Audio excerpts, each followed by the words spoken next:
বিদেশ করে আবার গার্লফ্রেন্ড গার্লফ্রেন্ড নাই বিদেশ করে গার্লফ্রেন্ড কত গার্লফ্রেন্ড ভালো না সময় নেই গার্লফ্রেন্ড বেশি আর কি করে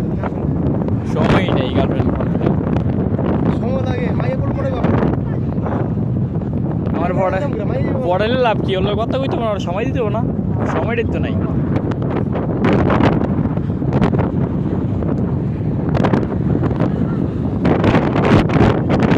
নাম ছিল তার গোলবাহার দেখ